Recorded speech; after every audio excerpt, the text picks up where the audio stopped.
السلام علیکم ویورز، بسم اللہ الرحمن الرحیم۔ آج کی ویڈیو میں ہم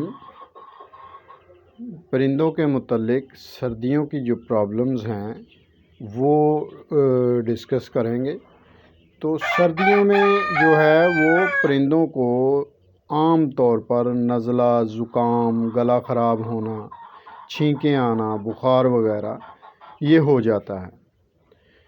تو دوستو یہ تبھی ہوتا ہے جب ہم لوگ غیر مناسب طریقے سے اپنے برڈز کے ساتھ سردیوں میں جو ہے وہ سلوک کرتے ہیں، یعنی ان کو سردی سے نہیں بچاتے، ان کو محفوظ نہیں کرتے سردی سے، ان کے کیج، ان کی بیڈنگ اور پانی جو ہے وہ ٹھنڈا پی لیتے ہیں پرندے، چاہے وہ ادھر ادھر سے پی لیں یا ہم لوگ ہی ان کو ٹھنڈا پانی آفر کر دیں، تو یہ سراسر زیادتی ہوتی ہے برڈز کے ساتھ۔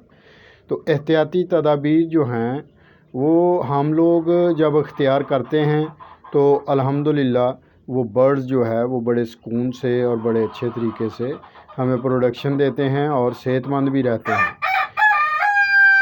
سردیوں کے موسم میں پرندوں کو ٹھنڈا پانی نہیں دینا چاہیے بھائی، اس کو نیم گرم پانی، یعنی جسے ہم پنجابی میں کوسا پانی کہتے ہیں، وہ آفر کرنا چاہیے۔ اور یہ دیکھیں کہ ہم نے نیم گرم پانی کر کے ان کو آفر کر دیا اور وہ ان کے آگے رکھ دیا، اب وہ 20 یا 25 منٹ کے بعد وہ ٹھنڈا ہو جائے گا، کیونکہ موسم ٹھنڈا ہے اور وہ پانی بھی ٹھنڈا ہو جائے گا 20-25 منٹ کے بعد۔ تو ایسا کیا کریں کہ جب آپ فیڈ آفر کرتے ہیں ساتھ ہی کوسا پانی یعنی نیم گرم پانی جو ہے وہ آپ آفر کریں اور 20-30 منٹ کے بعد اس کو اٹھا لیں۔ بس انہوں نے پی لیا ہے، اب ان کو ٹھنڈا پانی آگے مت رہنے دیں، کیونکہ وہ ٹھنڈا ہو چکا ہے، اس کو اٹھا کے تو پھینک دیں۔ اور جب دوبارہ پھر دوسرے ٹائم پہ فیڈ آفر کرتے ہیں اور پھر پانی آپ ان کو آفر کر دیں، نیم گرم پانی۔ تو یہ ساری باتیں جو ہیں احتیاطی تدابیر کے طور پر ہمیں اختیار کرنی چاہیے۔ ان کی بیڈنگ جو ہے وہ گیلی نہیں ہونی چاہیے اور رات کو پنجروں کو اچھی طرح سے ڈھانپنا چاہیے۔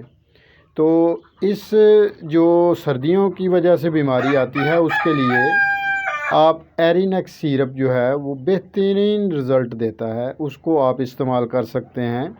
1 لیٹر نیم گرم پانی کے اندر 3 cc آپ ایرینیکس سیرپ ڈالیں، اور اگر سمجھتے ہیں کہ برڈز کو بخار بھی ہے تو ساتھ بروفن DS جو ہے وہ بھی شامل کر لیں، اور اس کو 3 دن کے لیے آپ آفر کریں، انشاءاللہ بہتر رزلٹ ملے گا۔ اور ویڈیو اچھی ہو تو لائک اور شیئر بھی کیجیے۔